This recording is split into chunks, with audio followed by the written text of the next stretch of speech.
నమస్కారం city news తెలుగుకి స్వాగతం. ముందుగా ముఖ్యాంశాలు. అమరావతి రాజధానిలో గ్లోబల్ మెడిసిటీ ఏర్పాటు చేస్తాం. ప్రతి నియోజకవర్గంలో ఆసుపత్రులు నిర్మిస్తామని సీఎం చంద్రబాబు వెల్లడి.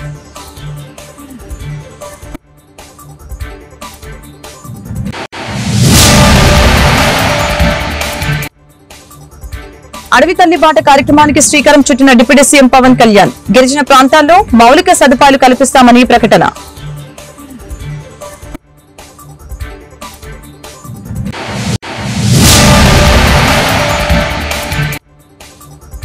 రాష్ట్రంలో తాగడానికి మంచినీరు లేదు, అయినా ఏర్లే పారుతున్న మద్యం. కూటమి ప్రభుత్వంలో మహిళలకి రక్షణ లేదు, వైసీపీ నేతల విమర్శలు.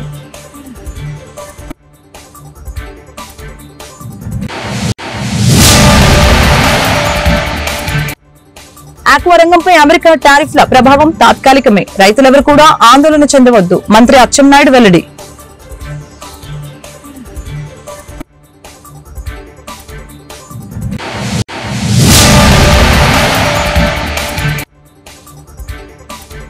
$1,534 కోట్ల నగరపాలక సంస్థ బడ్జెట్ కి ఆమోదం తెలిపిన పాలకవర్గం. వీధి కుక్కల నియంత్రణ విషయంలో అధికారుల తీరుపై ఆగ్రహం వ్యక్తం చేసిన కార్పొరేటర్లు.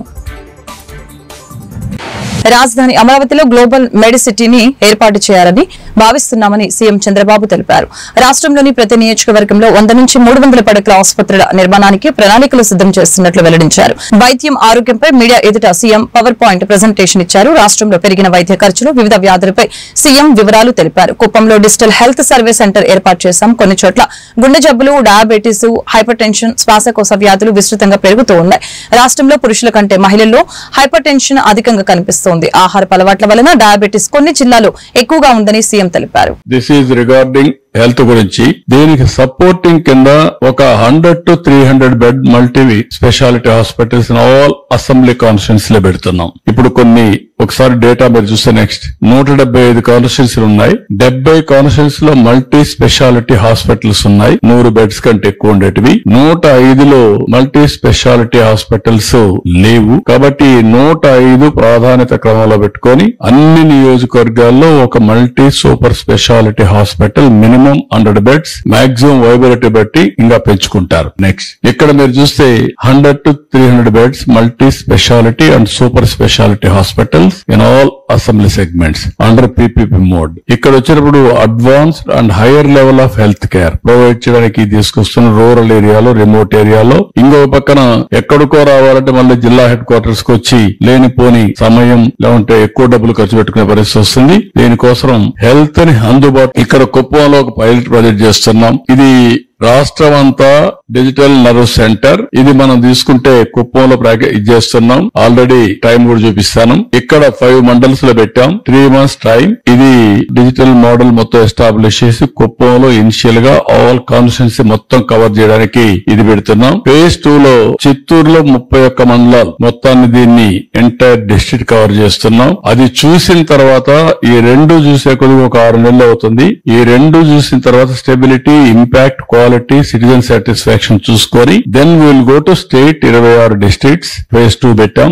దీనికి మొత్తం కూడా మీరు చూస్తే 2 years 2 months ఒక టైం బౌండ్ ప్రోగ్రామ్ పెట్టుకున్నాం. అంటే 26 నెలల్లో పూర్తి చేయాలని. దీనివల్ల లాభాలు ఏంటనే కూడా ఒకసారి మీకు ఎక్స్ప్లెయిన్ చేస్తాం. నెక్స్ట్ ఇక్కడ ఏంటంటే 100% క్రియేషన్ ఆఫ్ అబా ఐడి టు సిటిజన్స్ అందరికి తయారు చేయడం. అందరి elect as on today 4 member family. ఈ 4 member ఫ్యామిలీ సాల్ట్ 5 గ్రాములు పర్ డే, మంత్లీ 30 రోజులు కాబట్టి వాళ్ళ వద్దరికి 600 గ్రాములు సాల్ట్ వాడితే ఆ ఫ్యామిలీ ఐడిల్. అదే సమయంలో ఆయిల్ 15 ml పర్ డే చొప్పున 1800 ml అంటే 2 లీటర్లు అప్రాక్సిమేట్ గా వాడితే that is the ideal. Sugar 25 గ్రాములు 30 రోజులు 3000 గ్రాములు, దగ్గర 3 kgs. అంటే ప్రతి ఒక్కరూ నలుగురుండే ఫ్యామిలీ యావరేజ్ 600 గ్రాములు సాల్ట్, 1800 అంటే 2 లీటర్లు ఆయిల్, 3000 గ్రాములు అంటే 3 kgలు షుగర్. ఇది 600 గ్రాములు అంటే 0.6 kgs ఆఫ్ సాల్ట్.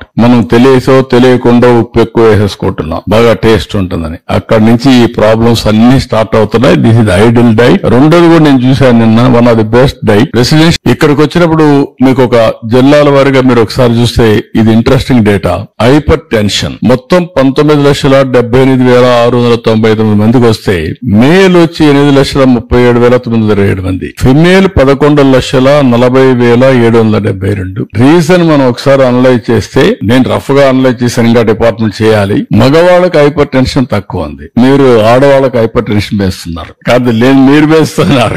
20,78,000లో 9,54,000 మగవాళ్ళు. ఆ రేషియో ప్రకారం ఆడవాళ్ళకు 11,22,800 వస్తుంది. ఇవి కూడా డిస్ట్రిక్ట్స్ మళ్ళీ మనం అనుకున్న ప్రకారమే. ఈ రెండు కూడా రాయలసీమలో కరువు జిల్లాల్లో లేకుంటే ఉత్తరాంధ్రలో తక్కువ ఉంది.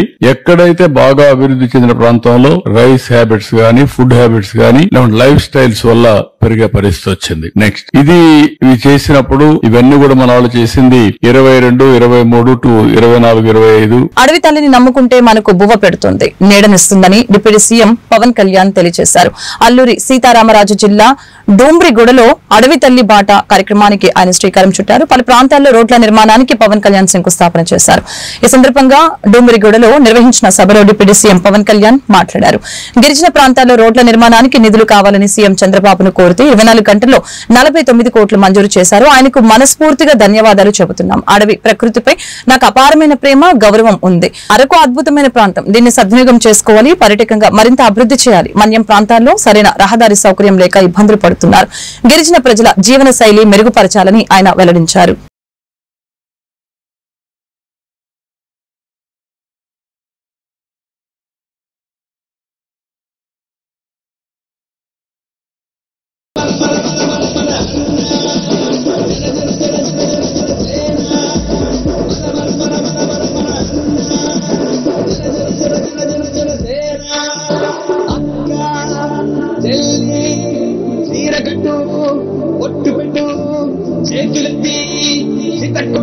ఈ అడవి తల్లి బాట ఈ కార్యక్రమానికి చాలా సంవత్సరాలుగా ఎప్పుడు డోలీల్లో, ముఖ్యంగా మన అరకు, అల్లూరు సీతారామరాజు జిల్లా ఇలాంటి మన గిరిజన ప్రాంతాల్లో సరైన రహదారులు లేక ఇంకా డోలీల్లో కొంచెం ఇబ్బంది పడుతూ ఉంటారు.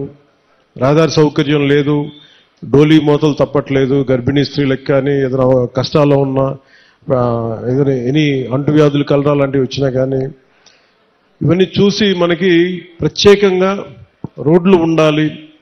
100-150 మంది జనం ఉన్నా కానీ, 500 మంది లోపు జనం ఉన్నా కానీ ముందు మనం రీచ్ అవ్వాలి, వాళ్ళకి రోడ్లు వేయాలి అనేది గౌరవ ప్రధానమంత్రి శ్రీ నరేంద్ర మోదీ గారు దీన్ని జన్మన్ కార్యక్రమం కింద తీసుకొచ్చారు. ఇది గ్రామీణ సడక్ యోజన కింద. ఇది రోడ్లు ఇబ్బంది పడుతున్నాం అని చెప్పి మనకు నిధులు లేని సమయంలో గత ప్రభుత్వం ఏం చేస్తుందో తెలుసు. ఆ నిధులన్నీ అడ్డగోలుగా వాడేస్తే రోడ్లు వేయలేకపోయారు. అలాంటి పరిస్థితుల్లో నేను గౌరవ ముఖ్యమంత్రి శ్రీ నారా చంద్రబాబు నాయుడు గారి దగ్గరికి వెళ్ళి, ముఖ్యంగా మన అల్లూరు సీతారామరాజు జిల్లా, అలాగే మన పార్వతీపురం, మన్యం ప్రాంతం, వీటి గురించి మాట్లాడుతూ ఇక్కడ గిరిజన కుటుంబాలకు కానీ, గిరిజన సోదరులకు కానీ, కుటుంబాలకు చాలా ఇబ్బందులు ఉన్నాయి, రోడ్లు కావాలి. అప్పుడు ఇంకా మనకి సెంట్రల్ గవర్నమెంట్ ఫండ్ కూడా రిలీజ్ అవ్వలేదు. వెంటనే నేను అడిగిన ఒక 24 గంటల లోపు ఆయన ఒక 49 కోట్లు రాష్ట్ర ప్రభుత్వం నుంచి శాంక్షన్ చేసి అడవి తల్లి కార్యక్రమానికి శ్రీకారం చుట్టడానికి చాలా బలం ఇచ్చింది. సో మనస్ఫూర్తిగా గౌరవ ముఖ్యమంత్రి శ్రీ నారా చంద్రబాబు నాయుడు గారికి నా హృదయపూర్వక ధన్యవాదాలు తెలుపుకున్నాను. ఈ అడవి తల్లి బాట అంటే నేను దారిలో వస్తూ ఉంటే ఒక్కొక్క ఊర్లు ఎలా ఉన్నాయని చూసుకుంటూ ఉంటే, మన విశాఖపట్నం ఎయిర్పోర్ట్లోంచి దిగి మన అరకుకు వస్తూ ఉంటే చుట్టూతా కొండలు, లోయ ప్రాంతం, జీడి తోటలు, టేకు వృక్షాలకి అల్లుకున్న తీగలు,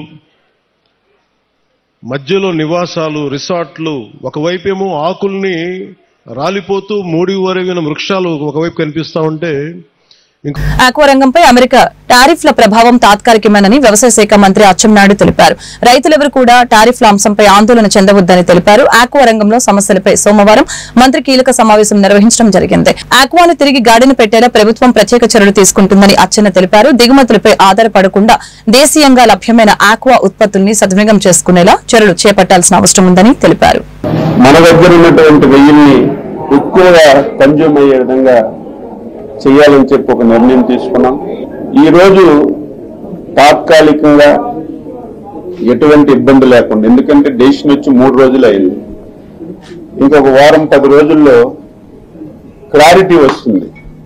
అంతవరకు ప్యానిక్ కాకుండా, ఎవరు ఇబ్బంది పడకుండా ఈ వ్యవస్థను ముందుకు నడిపించాలని నిర్ణయం తీసుకున్నాం. ముఖ్యమంత్రి గారి దగ్గర సమావేశం ఉంది. ఇక్కడ జరిగినటువంటి నిర్ణయాలన్నీ ఆయన దృష్టిలో పెట్టి ఆయన యొక్క సలహాలు ఆలోచన తీసుకుని తప్పనిసరిగా ముందుకెళ్తాం. ఎన్డీఏ కూటమి ప్రభుత్వ పాలనలో ప్రజలు మంచినీళ్లకు అల్లాడిపోతుంటే మరొక వైపు మద్యం మాత్రం ఏరులే పారుతుందని మాజీ మంత్రి పేర్ని నాని విమర్శించారు. 10 నెలల కూటమి పాలనలో అన్ని వర్గాల ప్రజలు ఇబ్బందులు పడుతున్నా మద్యం మాత్రం విచ్చలవిడిగా సరఫరా అవుతుందని మండిపడ్డారు. సోమవారం తాడేపల్లిలో వైఎస్ఆర్సీపీ ప్రధాన కార్యాలయం నుంచి పేర్ని నాని మాట్లాడారు. వైఎస్ఆర్సీపీ దిగిపోయే నాటికి గోదాంలో ఉన్న మద్యాన్ని టీడీపీ ప్రభుత్వం అమ్మింది. గోదాంలో ఉన్న మద్యాన్ని ఎందుకు టెస్టులు చేయించలేదు? వైఎస్ఆర్సీపీ హయాంలో మద్యంపై ఆరోపణలు చేసిన మీరు ఆ డిస్టిలరీలని ఎందుకు రద్దు చేయలేదు? కూటమి ప్రభుత్వం అధికారంలోకి వచ్చాక ఏ ఒక్కటైనా డిస్టిలరీలను రద్దు చేసిందా అని పేర్ని నాని ప్రశ్నించారు. 2019, 2024 మధ్య ఆంధ్రప్రదేశ్లో నడిచినటువంటి వైఎస్ఆర్ కాంగ్రెస్ పార్టీ హయాంలో వరుసగా 5 ఏళ్లు చంద్రబాబు నాయుడు గారు అలాగే పవన్ కళ్యాణ్ గారు వైఎస్ఆర్ కాంగ్రెస్ పార్టీ మద్యం పాలసీపై లెక్కకు మిక్కిలిగా విషం కక్కడం జరిగింది.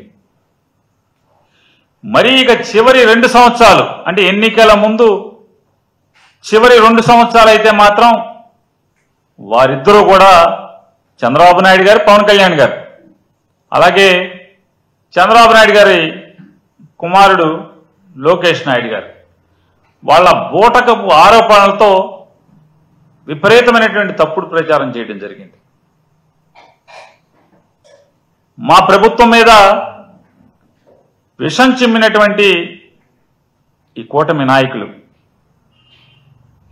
చంద్రబాబు నాయుడు గారు, పవన్ కళ్యాణ్ గారు, అలాగే లోకేష్ నాయుడు గారు గడిచిన 10 నెలలుగా వారి ప్రభుత్వం ఏర్పాటు చేసుకున్నటువంటి 10 నెలలుగా అదే మద్యాన్ని గ్రామాలలోని పచ్చ చొక్కా నాయకుల మొదలు ఎమ్మెల్యేలు, మంత్రులు, ప్రభుత్వ అధినేతలు నీతి గాని లజ్జ గాని ఈషన్ మాత్రం లేకుండా మద్యాన్ని పాడికొండలాగా మార్చుకున్నటువంటి పరిస్థితులు ఇవాళ మనందరం చూస్తున్నాం. వైఎస్ఆర్ కాంగ్రెస్ పార్టీ ప్రభుత్వం ఉన్నటువంటి చివరి సంవత్సరంలో మరీ నీచంగా వైఎస్ఆర్ కాంగ్రెస్ పార్టీ ప్రభుత్వమే కల్తీ మద్యాన్ని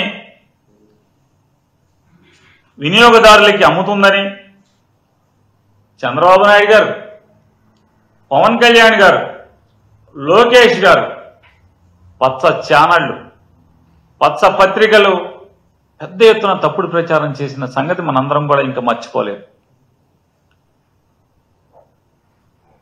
మధురవాడ ప్రేమోన్మాది కేసులో బాధితులను చూస్తే రాష్ట్రంలో శాంతి భద్రతలు ఉన్నాయా అన్న అనుమానం కలుగుతుందని వైఎస్ఆర్సీపీ ఎమ్మెల్సీ వరదు కళ్యాణి అన్నారు.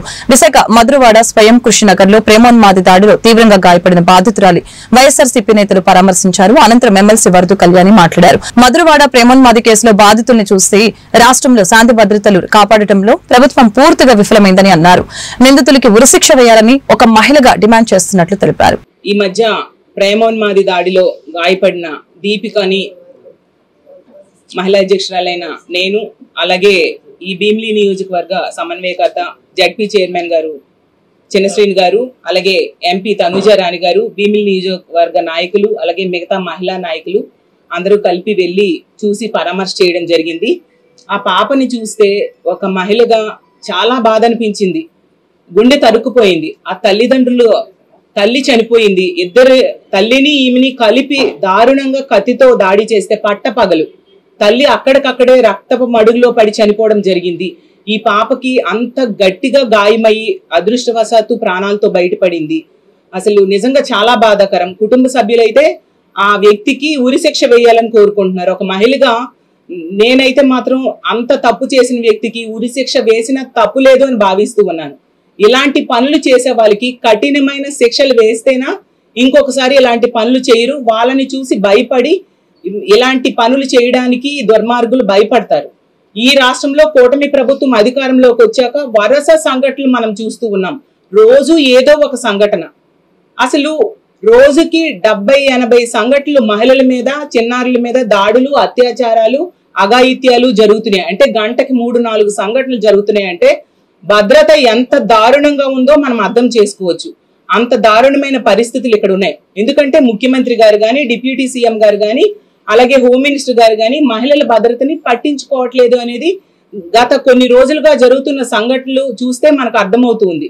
గత 10 రోజులుగా తీసుకున్నాం. ఈ దీపిక సంఘటన జరిగింది.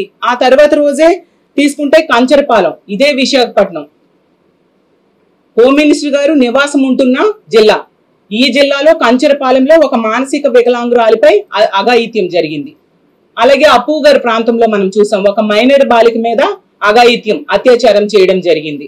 అలాగే చంద్రబాబు నాయుడు గారి నియోజకవర్గం కుప్పంలో ఎడ్డగానిపేంట గ్రామంలో టీడీపీ కార్యకర్తే ఒక మైనర్ బాలిక మీద లైంగిక దాడి చేస్తే ఎంత ఘోరం అంటే శీలానికి ₹1,00,000 వెలకట్టడం జరిగింది. సాక్షాత్తు ముఖ్యమంత్రి గారి సొంత నియోజకవర్గంలో మహిళల మాన ప్రాణాల పరిస్థితి ఎంత ఘోరంగా ఉంటే, ఎంత గతి పడితే ఇంక ఏమనుకోవాలి చెప్పండి. అలాగే హోమ్ మినిస్టర్ ఇన్ఛార్జ్ గా ఉన్న జిల్లా విజయనగరం జిల్లా గరివిడి మండలంలో మనం చూసాం. ఇలాగే ఒక అమ్మాయి మీద దాడి చేయడం జరిగింది. మా చిన్నశ్రీని గారు మొన్ననే 516 కోట్ల మిగులుతో రూపొందించిన నగరపాలక సంస్థ బడ్జెట్ ని పాలకవర్గం ఆమోదించింది. 2025-26 ఆర్థిక సంవత్సరానికి గాను మొత్తం 1534 కోట్లతో రూపొందించిన అంచనా బడ్జెట్ ని సోమవారం నిర్వహించిన ప్రత్యేక కౌన్సిల్ సమావేశంలో కార్పొరేషన్ పాలకవర్గం ఆమోద ముద్ర తెలిపింది. మార్చి నెలాఖరులో వాయిదా పడిన నగరపాలక సంస్థ కౌన్సిల్ బడ్జెట్ సమావేశం మేయర్ షేక్ సజిలా అధ్యక్షతన తాజాగా నిర్వహించడం జరిగింది. Deputy mayor diamond Babu, TTD floor leader Kovelamudi Ravindra, commissioner Puli Srinivasulu, ఇతర కార్పొరేటర్లు సమావేశంలో పాల్గొన్నారు. తొలుత వీధి కుక్కల నియంత్రణ, వీధి కుక్కల దాడిలో బాలుడు మరణించిన ఘటనపై కౌన్సిల్ సమావేశంలో చర్చించారు. అనంతరం నగరపాలక సంస్థ బడ్జెట్ పై చర్చ సాగింది.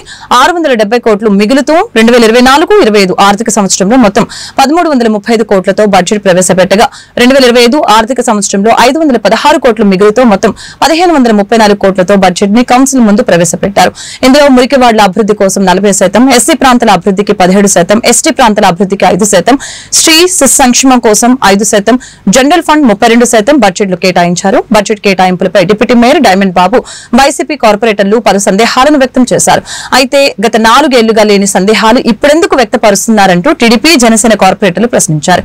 దీంతో అధికార ప్రతిపక్ష సభ్యులు నడుమ కొద్దిసేపు వాదనలు చోటు చేసుకున్నాయి. బడ్జెట్ లోపాలను ఎత్తి చూపుతూ ఉంటే తమ మైకులను ఎందుకు కట్ చేస్తున్నారంటూ వైసీపీ మహిళా కార్పొరేటర్లు సూటిగా ప్రశ్నించారు.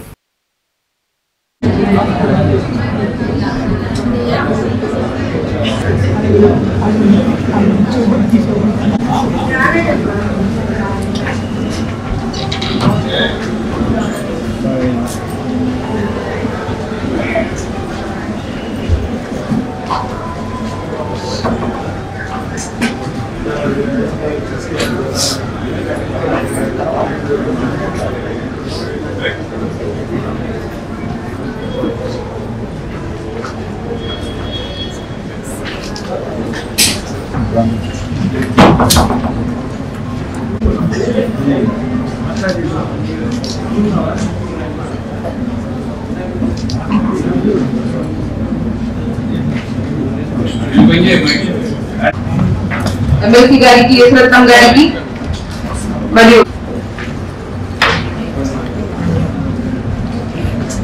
వాయిదా పడిన ప్రత్యేక సమావేశము తిరిగి ప్రారంభిస్తూ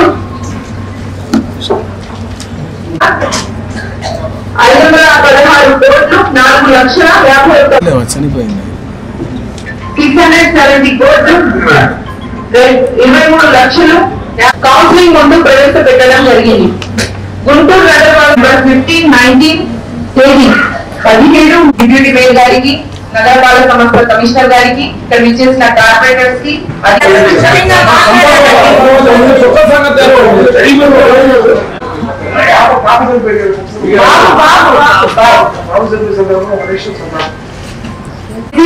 సభ్యుల ముందు ఉంచబడినది. దీనిపై చర్చించి ఆమోదము తెలుపవలసిందిగా కోరుకుంటున్నారు. నగరపాలక సంస్థ కౌన్సిల్ సమావేశంలో వీధి కుక్కల నియంత్రణపై వాడివేడి చర్చ జరిగింది. తాజాగా వీధి కుక్కల దాడిలో స్వర్ణభారతి నగర్ లో ఓ బాలుడు మరణించిన నేపథ్యంలో కౌన్సిల్ సమావేశంలో సుదీర్ఘంగా చర్చించారు. వీధి కుక్కల నియంత్రణలో నగరపాలక సంస్థ యంత్రాంగం పూర్తి స్థాయిలో విఫలమైందని వైసీపీ కార్పొరేటర్లు ఆరోపించారు. వీధి కుక్కల దాడిలో పిల్లలు చనిపోయినప్పటికీ అధికార యంత్రాంగంలో ఏమాత్రం చలనం లేదని విమర్శించారు. దీనిపై కమిషనర్ వివరణ ఇవ్వాలని డిమాండ్ చేశారు. దీనికి కమిషనర్ పులి శ్రీనివాసులు మాట్లాడుతూ జంతు ప్రేమికులు దాఖలు చేసిన కేసుల కారణంగా వీధి కుక్కలను చంపే అధికారం లేదని చెప్పారు. అందరి సలహాలు సహకారంతో వీధి కుక్కల నియంత్రణ కోసం చర్యలు తీసుకుంటామని చెప్పారు. ఈ విషయంలో అధికార ప్రతిపక్ష సభ్యుల నడుమ కొద్దిసేపు వాదనలు చోటు చేసుకున్నాయి. చివరిగా మేయర్ సజ్జీలా స్పందిస్తూ కార్పొరేటర్లు జంతు ప్రేమికుల సంఘాలతో ప్రత్యేక సమావేశం ఏర్పాటు చేస్తామని ప్రకటించారు. గుంటూరులో వీధి కుక్కల నియంత్రణ కోసం సమిష్టిగా పనిచేస్తామని స్పష్టం చేశారు. సుప్రీంకోర్టు జడ్జిమెంట్లు అవి ఇవన్నీ మాట్లాడుతూ ఉన్నారు. ఒక విషయం వినండి, ఇప్పుడు మీరు కూడా సొంత నిర్ణయాలు తీసుకోండి. మేయర్ గారు, నేను చెప్పేది ఏంటంటే కుక్కల దానికి సంబంధించి నగరపాలక సంస్థదే పూర్తి బాధ్యత. దీని మీద ఒకసారి ఒక పావు గంట అరగంట కొంతవరకు ఏం లేదు, బడ్జెట్ ప్రవేశపెడదాం మనం. దాని మీద చర్చ జరిపిన తర్వాత దాని మీద సుతరావత కూడా దీనికి ఒక పరిష్కార మార్గం తీసుకొని వెళ్దాము. మీరు మాట్లాడతారు ఇప్పుడు దాని మీద? మీకు మీరు మాట్లాడతారు.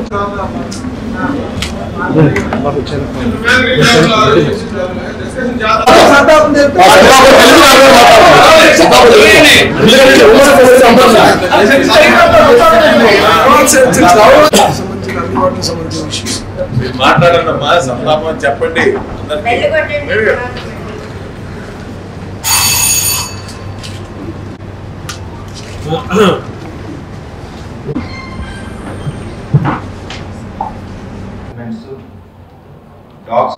అందరికి సంబంధించింది. దీనికి పరిష్కార మార్గం మాట్లాడుకోకుండా మన సుప్రీంకోర్టు గైడ్ లైన్స్ కావచ్చు, లేకపోతే జంతు ప్రేమికులు కావచ్చు, ఇప్పుడు పట్టాలని తెలిసింది బాధ. ఆ వ్యక్తి ప్లేస్ లో మనం ఉంటే ఏంటని కనుక మనకు మనం ఒక్కసారి కనుక విజ్ఞతతో మనకు మనం ఆలోచించుకుంటే ఆ బాధ ఏంటో ఆ నొప్పి ఏంటో మనకు తెలిసింది. ఇప్పుడు ఆ పిల్లవాడు చనిపోయినటువంటి కుటుంబం జీవితకాలం మొత్తం కూడా మీరు బాగున్నారా అని ప్రశ్నించేటువంటి వాతావరణం మనం అడిగినా కూడా వాళ్ళు మేము బాగున్నారనే ప్రశ్న వాళ్ళ దగ్గర నుంచి రాదు. ఎందుకంటే ఆ తల్లిదండ్రులు బ్రతికున్నంత కాలం వాళ్ళకి కూడా వెళ్ళాలి. కారణం ఏంటంటే ఒక కుక్క చేసినటువంటి దానికి అలా ముందుగా పెంచుకున్న 4 సంవత్సరాలు పిల్లలు బలైంది. దీన్ని వాళ్ళ దృష్టిలో పెట్టుకొని ఆలోచన చేయాలి. ఏంటి దీనికి ఆలోచన ఏంటంటే ఇవాళ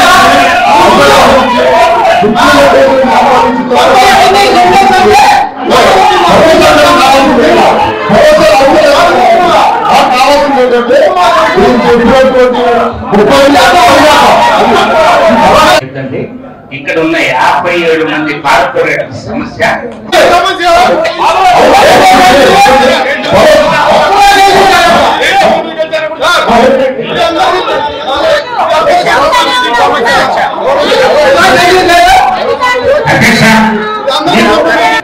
ఏదైతే లెఫ్ట్ ఓవర్ ఫుడ్ ఇమ్మీడియట్ గా మనం చేయగలిగేది లెఫ్ట్ ఓవర్ ఫుడ్ రోడ్ల మీద రాకుండా చేయడం, తర్వాత ఈ స్ట్రీట్ లో ఉన్న ఏ ఫిష్ మార్కెట్లు కానీ చికెన్ కానీ మటన్ ఇట్లాంటి నాన్ వెజిటేరియన్ రిలేటెడ్ ఉన్నాయి వాటన్నిటిని కూడా సాధ్యమైనంత వరకు ఇది ఒక గవర్నమెంట్ ఆఫీసర్ చేస్తేనో లేకపోతే ఒక కార్పొరేటర్ చేస్తేనో ఇంకొక వ్యక్తి చేస్తేనే అయ్యేది కాదు.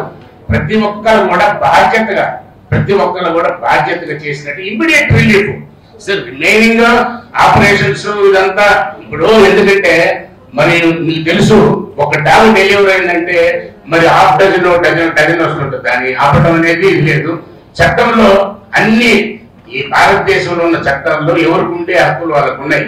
కానీ అదే ఒక్క నెల బాబుని ఎవరైనా చంపేసినా కానీ ఒక వ్యక్తి చంపినట్టయితే వాడిని 302 కడతారు. కానీ ఇక్కడ ఈ కుక్క కలిసి చచ్చాడు, పిల్లగాడు చనిపోయాడంటే ఆ తల్లిదండ్రులకు మనం ఇచ్చేది ఏమీ లేదు. కనీసం ఫర్దర్ గా జరగకుండా ఇప్పుడు డాక్టర్ గారు చెప్పారు, చాలా సంతోషం. మరి కమిషనర్ గారు చెప్పారు, మీరు చెప్పారు, జరగదని ఏమీ లేదు. దురదృష్టం ఏంటంటే అతను సాధారణంగా ఏంటంటే ఒక 1000 బైక్లు 1000 మనం చేయగలిగింది 57 కార్పొరేటర్స్ అధికారులు వాళ్ళ పరిధిలో ఇది ఏమిటంటే ముఖ్యంగా ఏంటంటే non vegetarian left over food immediate గా మనం చేసేసి తర్వాత ఈ మీరు స్పెషల్ ఏది పెట్టినా కానీ దాన్ని ఆపలేము, కానీ తగ్గించడానికి ట్రై చేయాలి.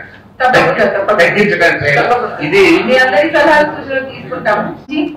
గౌరవనీయులు ముఖ్యమంత్రి వర్యులు నారా చంద్రబాబు నాయుడు గారు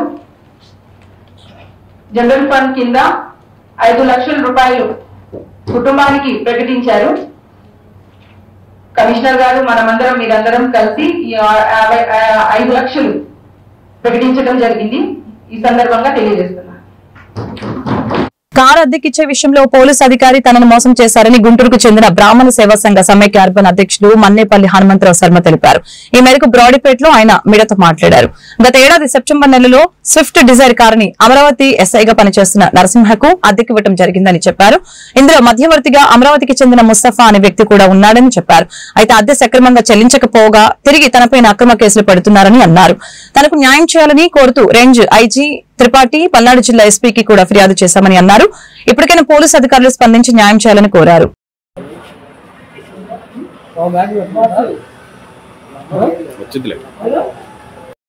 డిజైర్ కార్ అండి. అందరికీ నమస్కారం. నా పేరు మన్నేపల్లి హనుమంతరావు. నేను కారు తీసుకొని కారు రెంట్లకు తిప్పుకుంటూ జీవనం సాగిస్తూ ఉంటాను. అయితే గత సంవత్సరం 10వ తారీఖు 9వ నెల అమరావతిలో సబ్ ఇన్స్పెక్టర్గా విధులు నిర్వహిస్తున్నటువంటి పెంచల నరసింహ అనే వ్యక్తి ఒక మధ్యవర్తి ద్వారా ముస్తఫా అని అమరావతికి చెందినటువంటి ముస్తఫా అనే ఒక మధ్యవర్తి ద్వారా నా దగ్గర కారుకు రెంట్కి తీసుకోవటం జరిగింది.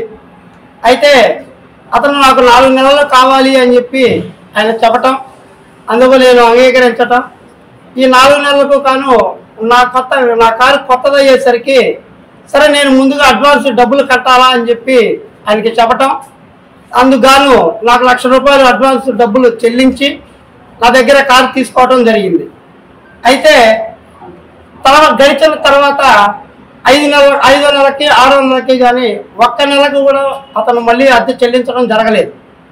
అయితే నేను అడిగాను, నా డబ్బులు చెల్లించండి, నెలకి 25,000 రూపాయల కాడికి ఇవ్వాలి కదా అని అడిగితే అతను చెప్పే సమాధానం ఏంటంటే, నావే నీకు దగ్గర 1,00,000 రూపాయలనే కదా, 4 నెలల వరకు సరిపోతాయి, 4 నెలల తర్వాత కట్టకపోతే అడుగు అని చెప్పి మాట దాటేయటం. సరేనని చెప్పి నేను కూడా దానికి అంగరించిన ఫస్ట్ 4 నెలలు కూడా నేను అడగలేకపోయాను. అయితే ఈ నేను మాచర్ల టౌన్ చేస్తున్నాడు, ఇక్కడ నుంచి అమరావతి నుంచి ట్రాన్స్ఫర్ అయ్యి మాచర్ల టౌన్ చేస్తున్నందుకు గాను పల్నాడు ఎస్పీ గారికి రిఫర్ చేయడం జరిగింది ఈ కేసును. అయితే ఎస్పీ గారి ఆఫీస్కి వెళ్ళి అక్కడ ఎస్బీ ఆఫీసులో ఎస్ఐ తిరుపతిరావు గారు విచారించారు. విచారించి నా దగ్గర స్టేట్మెంట్ తీసుకున్నప్పుడు ఎస్ఐ గారికి ఈ తిరుపతిరావు ఎస్ఐ గారు ఫోన్ చేస్తే ఆ ఎస్ఐ గారు చెప్పినటువంటి మాట, 2 నెలల క్రితమే నేను కారు హ్యాండ్ ఓవర్ చేశాను మధ్యవర్తికి అని చెప్పి చెప్పడం జరిగింది. ఆ మధ్యవర్తికి ఫోన్ చేస్తే 20 రోజుల క్రితమే నేను హనుమంతరావుకి కారు అప్పచెప్పానని చెప్పి మధ్యవర్తి చెప్తా ఉన్నాడు. ఇదంతా చూస్తూ ఉంటే ఏదైతే ఆ ఎస్ఐ నరసింహ అనే వ్యక్తి ఏదైతే నన్ను తప్పుడు కేసులు పెట్టి బనాయిస్తానని చెప్పి ఏ మాట అయితే అన్నాడో ఇప్పుడు అదే చేస్తున్నాడు అని చెప్పి కూడా నాకు భయంగా ఉంది. అంటే ఈ మధ్య సమాజంలో ప్రతి ఒక్కరు కూడా తమ ఆరోగ్యం పట్ల జాగ్రత్తలు వహించాలని, ఆరోగ్యవంతమైన జీవనాన్ని కొనసాగించాలని ఫిరంగిపురం ఎంపీ హెచ్ఎస్ అబ్దుల్ రహమాన్ తెలిపారు. సోమవారం ఫిరంగిపురం ప్రాథమిక వ్యవసాయ సహకార పరపతి సంఘం ఆధ్వర్యంలో ప్రపంచ ఆరోగ్య దినోత్సవ కార్యక్రమం నిర్వహించడం జరిగింది. సొసైటీలో మెడికల్ క్యాంపు నిర్వహించారు. అనంతరం రైల్వే స్టేషన్ రోడ్లో మానసిక ఆరోగ్యం, రక్తహీనత, అలాగనే శిశు మరణాలు, మాతృ మరణాలు సంభవించకుండా జాగ్రత్తలు ప్రజలకి అవగాహన కల్పించడం జరిగింది. కార్యక్రమంలో సొసైటీ సీఈఓ భాస్కర్, గుమస్తా Mallikarjuna, CHO CH Ramana, ANM Mabunnisa Begum తదితరులు పాల్గొన్నారు. గురించి ఎందుకు చెప్తున్నానంటే, చాలా మందికి మనకి ఫారెన్ లో అయితే ఒక రోజు నిద్ర పట్టకపోతే 2 రోజులు వరుసగా నిద్ర పట్టకపోతే వాళ్ళు వెంటనే ఒక సైకియాట్రీ డాక్టర్ దగ్గరికి వెళ్తారు. కానీ మన భారతదేశంలో దిగులుగా ఉన్న 6 నెలలు కాదు, సంవత్సరం పాటు దిగులుగా ఉన్నా, అన్నం సహించకపోయినా, మానసికంగా కుంగిపోతున్నా, అదేదో దయ్యం పట్టిందనో భూతం పట్టిందనో ఏదో గాలి సోకిందని అనుకుంటాం తప్ప మనం ఒక సైకియాట్రిక్ డాక్టర్ దగ్గరికి వెళ్ళి ఒక మానసిక ఆందోళన ఎందుకు వచ్చింది, ఒక ఆలోచన పదే మైండ్లో ఎందుకు వస్తుంది, రాత్రి ఎందుకు నిద్ర పట్టట్లేదు, ఎందుకు సరైన ఆహారం తీసుకోవట్లేదు, ఎందుకు అబ్సెషన్ గా ఉన్నాము, అసలు మానసిక జబ్బు ఒకటి ఉందా అనే విషయం ఎవ్వరికి తెలియదు, ప్రజల్లో అవగాహన లేదు. కానీ నేను చెప్తున్నానండి, మన శరీరానికి ఏ విధంగా అయితే జబ్బు వస్తుందో, మన శరీరానికి ప్రతిరోజు వరుసగా పనిచేయటం వల్ల ఒక రోజు శరీరం అలసిపోయి మనకు బాడీ పెయిన్స్ వస్తాయి, తలనొప్పి వస్తుంది. అలాగే మెదడు కూడా మన శరీరంలో ఒక అవయవం. ఈ అవయవం కూడా ఈ మెదడు. నా పేరు వెంకటరమణ, ఇక్కడ CHOగా పనిచేస్తున్నాను. ఈ రోజు ప్రపంచ ఆరోగ్య దినోత్సవ సందర్భంగా ఇప్పుడు దాకా సార్ చెప్పింది రక్తహీనత గురించి చెప్పారు. అసలు రక్తహీనత రాకుండా ఉండాలంటే మనం ఏ వయసులో పెళ్లి చేయాలి? 18 లోపు చేస్తే రక్తహీనత వస్తుంది. ఆ అమ్మాయికి మీకే చంటి పిల్ల మమ్మీ అనుకుంటుంటది. మళ్ళీ ఆ అమ్మాయికి మమ్మీ అయ్యే అవకాశం ఇవ్వకుండా ఉండాలంటే మనము అసలు ఆడపిల్లకి 18 సంవత్సరాలు దాటిన తర్వాత పెళ్లి చేస్తేనే ఈ స్ట్రక్చర్ అంతా కూడా డెవలప్ అవుతుంది. ఒక బిడ్డను కనే ఒక మంచి అవగాహన ఉంటుంది అనమాట. ఆటోమేటిక్ గా వీళ్ళకి ఆడపిల్లలు 18 అంటే మా పిల్లలకి ఇంకా 2-3 ఏళ్ళు పెంచే కదా చూసుకొని చేసుకుంటాము. మెయిన్ ఆడపిల్లలకి మాత్రం మీరు 18 రాకుండా మ్యారేజ్ చేయొద్దు. అట్లా చేస్తే ఈ రక్తహీనత అనేది అన్ని వస్తాయి. ఒకదానమ్మటి ఒకటి మొదలైందంటే ఆరోగ్యం ఇంకంతా పాడైపోతుంది అనమాట. మ్యారేజ్ మాత్రం ఆడపిల్లలకి 18 దాటిన తర్వాత చేయాలని ప్రపంచ ఆరోగ్య సంస్థ వాళ్ళు కోరుకుంటున్నారు. అలాగే మానసిక ఆరోగ్యం, ఆహారం, గర్భిణీ వాళ్ళు ఆహారం ఎట్లా తీసుకోవాలంటే ప్రతి 2 గంటలకు ఒకసారి ఏదో ఒకటి తినాలి. శ్రీరామ జయరామ జయ జయరామ నామస్మరణతో దుగ్గిరాల మండలంలోని గ్రామాలు మారుమ్రోగాయి. శ్రీరామనవమి పండుగని పురస్కరించుకుని గ్రామాల్లో ఉన్న శ్రీరామ మందిరాల వద్ద తాటాకులతో చలువ పందిళ్లను వేసి ఉత్సవాలు జరిపి స్వామివారి కళ్యాణాన్ని వేద పండితుల మంత్రాల నడుమ అత్యంత వైభవంగా నిర్వహించడం జరిగింది. శ్రీరాముడు సీతాదేవిని ప్రత్యేకంగా వివిధ రకాల పుష్పాలతో అలంకరించి వేద మంత్రాలు మేళ తాళాల మధ్య మంగళ వాయిద్యాలతో కళ్యాణ వేడుకలు అత్యంత ఘనంగా నిర్వహించారు.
శ్రీరామదాసుని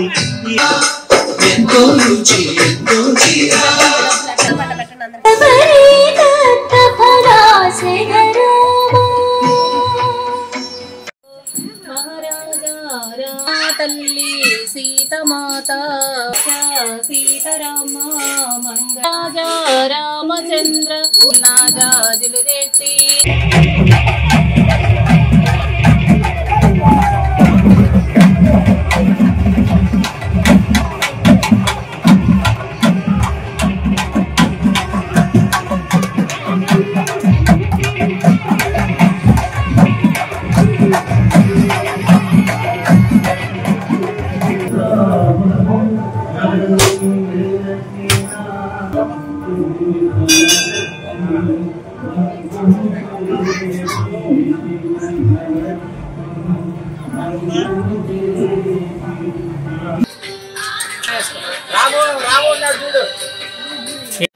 డాక్టర్స్ కాలనీ వాస్తవ్యులు గత 6 సంవత్సరాల నుంచి శ్రీరామనవమి ఘనంగా నిర్వహిస్తున్నారు. తీర్థ ప్రసాదాలతో పాటు భోజన సంతర్పణ కూడా చేస్తున్నారు. అలాగే ఈ గల డాక్టర్ రమేష్ గారు, రామకృష్ణ, ఉదయగిరి అండ్ వెంకటేశ్వరరావు గారు, దుర్గాప్రసాద్, వెంకటేశ్వర్ రెడ్డి, వీరేంద్ర వీళ్ళు ప్రముఖులుగా ఈ కార్యక్రమాన్ని నిర్వహిస్తున్నారు. హనుమంత్ వీళ్ళు ప్రముఖులుగా ఈ కార్యక్రమాన్ని నిర్వహిస్తున్నారు. ధన్యవాదాలు. దుగ్గిరాలలో భారతీయ జనతా పార్టీ 45వ ఆవిర్భావ దినోత్సవ వేడుకను పార్టీ కార్యాలయం నందు మండల పార్టీ అధ్యక్షుడు పసుపులేటి గణేష్ ఆధ్వర్యంలో ఘనంగా నిర్వహించడం జరిగింది. కార్యక్రమానికి ముఖ్య అతిథిగా రాష్ట్ర బీజేపీ కార్యవర్గ సభ్యురాలు ఎడ్లపాటి స్వరూపారాణి హాజరయ్యారు. ముందుగా రైలుపేట బోసుబొమ్మ సెంటర్ నుంచి ద్విచక్ర వాహనంపై ర్యాలీగా బయలుదేరి వంతెన వద్దకు చేరుకుని పార్టీ జెండాను ఆవిష్కరించారు. అదేవిధంగా గ్రామంలోని ప్రధాన రహదారి సిటీ బస్టాండ్ సెంటర్ వద్ద ఉన్న పార్టీ జెండాను నాయకులతో కలిసి ఆవిష్కరించారు. అనంతరం కార్యాలయానికి చేరుకుని కేకును కట్ చేసి ఆవిర్భావ దినోత్సవ వేడుకలు నిర్వహించారు. నరేంద్ర మోడీ గారి నాయకత్వం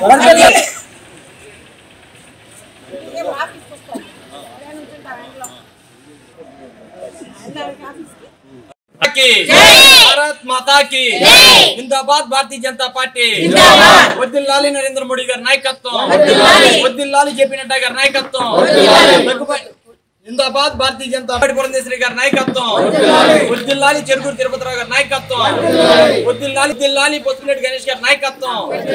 భారత్ మాతా కి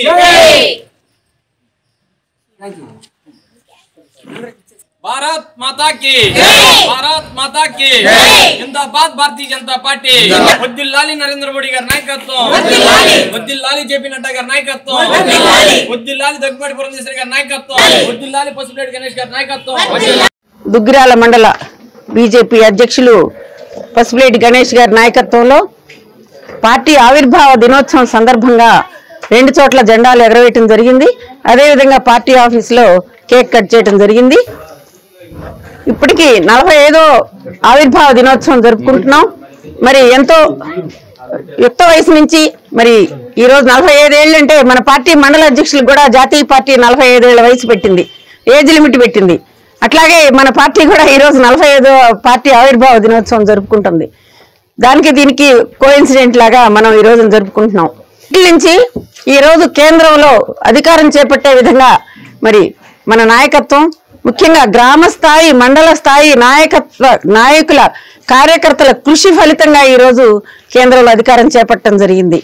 అదేవిధంగా చేపట్టిన తర్వాత సబ్కా సాత్, సబ్కా వికాస్, సబ్కా విశ్వాస్ అనే నినాదంతో, అంత్యోదయ అనే నినాదంతో ఎవరైతే భారతీయ జనసంఘ వ్యవస్థాపకులు శ్యాంప్రసాద్ ముఖర్జీ గారు ఉన్నారో వారి యొక్క అంత్యోదయ పథకంతో ఈ రోజు కేంద్ర ప్రభుత్వం గ్రామీణ ప్రాంతాల్లో పేదలకు ఆహార భద్రత కల్పించే విధంగా మరి మనిషికి 5 కిలోల చొప్పున బియ్యం పంచిపెట్టడం కానీ ఉచితంగా, అదేవిధంగా గ్రామీణ ప్రాంతాల్లో మౌలిక వసతులు కల్పించడం కానీ, మరి హై స్కూల్స్ లో మహిళలకి, ఆడపిల్లలకి మరి వారి యొక్క అవసరాలకు తగినట్టుగా సౌకర్యాలు కల్పించడం కానీ, మరి మహిళా సంక్షేమం కోసం డ్వాక్రా నిధులు పెంచడం కానీ, ముఖ్యంగా మహిళా రిజర్వేషన్ బిల్లు ఈ రోజున మరి కొత్త పార్లమెంట్ లో మరి పాస్ చేయటం అనేది మా అందరి మహిళలకి, మేము ఎప్పటి నుంచో పార్టీలో పనిచేస్తున్న మాలాంటి మహిళలందరికీ దేశవ్యాప్తంగా ఎంతో సంతోషదాయకమైన విషయం.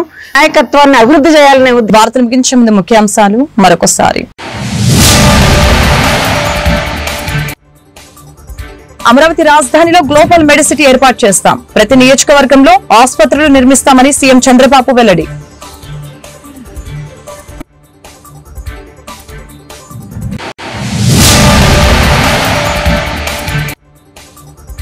అడవి తల్లి బాట కార్యక్రమానికి శ్రీకారం చుట్టిన డిప్యూటీ సీఎం పవన్ కళ్యాణ్. గిరిజన ప్రాంతాల్లో మౌలిక సదుపాయాలు కల్పిస్తామని ప్రకటన.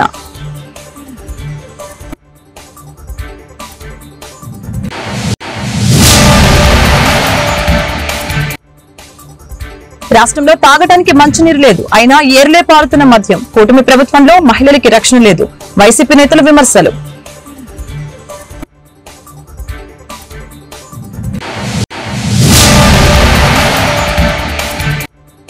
ఆక్వా రంగంపై అమెరికా టారిఫ్ల ప్రభావం తాత్కాలికమే, రైతులెవరు కూడా ఆందోళన చెందవద్దు, మంత్రి అచ్చెన్నాయుడు వెల్లడి.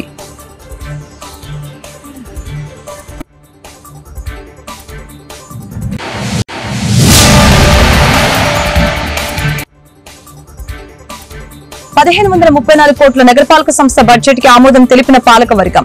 వీధి కుక్కల నియంత్రణ విషయంలో అధికారుల తీరుపై ఆగ్రహం వ్యక్తం చేసిన కార్పొరేటర్లు. ఈ వార్తలు ఇంతటితో సమాప్తం. మరొక బులెటిన్ మళ్ళీ కలుద్దాం. నమస్కారం.